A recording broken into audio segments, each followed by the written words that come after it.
I'm going to kick things off with a big one. Battle of the Cowl. Boom. Wow. Yes. Battle of the Cowl. Four. For the Cowl. For those who have never seen or read this comic. Sorry, I got it right here. So good. Up there somewhere. Fantastic comic, written and drawn by Tony S. Daniel. This is the story of Batman sadly dying due to the event Final Crisis. And there is a big old pair of boots and pointy cape to fill. And essentially, this is the Bat family trying to decide who should take the mantle. Now, you may be thinking, well, obviously it's Nightwing because the Nightwing. But in Nightwing's run, his single issues, he tried it and didn't like it. So there's this conflict with Nightwing. Does he take the mantle? Is this the right time for him? Will he have to set aside his own personal feelings to fill the shoes of everyone who needs a Batman? Gotham needs a Batman, and everything else. So this is a great sort of character journey. Everyone else has their own agenda. Jason Todd feels he's ready to step up. Is he though? He's Jason Todd. You got Tim Drake, who's frustrated that no one's doing anything and decides to take matters into his own hands. This is just a great story and it's a great sort of, again, character-driven moment, as well as meeting some of the extended Bat family as well. It's an interesting choice, yeah, definitely. I think they definitely have to change some of the core points to it, I think, in order to kind of make it work, because like you can't really go into it with like a Batman's dead after being hit by the Omega beams of Darkseid in an event where like all of Earth was transformed due to the anti-life equation. It's quite a lot to explain in that, but like the other thing about it is that it's a story that is predominantly it's a no Batman story. There is no Batman in this because everyone's angling to replace him. I will say that it's like it's not. I mean, he doesn't. It's not that he doesn't want to be Batman.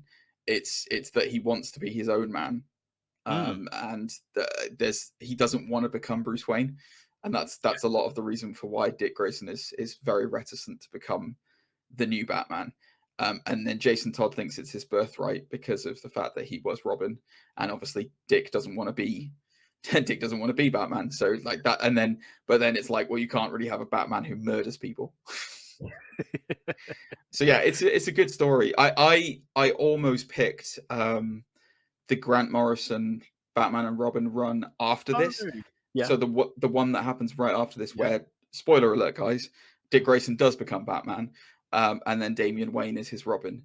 It is that run by Grant Morrison in the Rebirth, like New 52 Rebirth, like run, it is amazing. Like it's absolutely brilliant. And if you haven't read those, I would highly recommend reading this. But yeah, this is a really good choice, Zane. It's an out of the box choice. I like it a lot. Yeah, because I mean, you could just get like a young cast. In a weird way, you could do spin-offs, like you could do Huntress, you could do Batwoman out of this, because they all have a moment in this movie, shall I say, and everything else. So yeah, I thought this would be, if you were going to go in that direction and eventually do, like you say, a Batman and Robin with Damien and Dick, then this would be a great way to kind of like build everything else around it. I agree. Good choice. See, I'm thinking studio, thinking money, thinking director and stars. bugger. Welcome to my world. Director and stars. Would it Matt Reeves and Robert Pattinson? Well, I was just going to say, would it be controversial to have Andrew Garfield as Nightwing? No.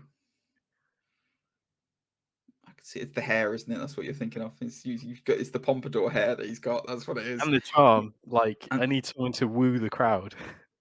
Yeah, that could work. I've never thought of that before, to be honest with you. I've never thought of that Yeah, that could work. Yeah. Yeah. Well, it's your choice, buddy. It's your pick. If that's what you want, then go for it. Yeah, I can see that. Director.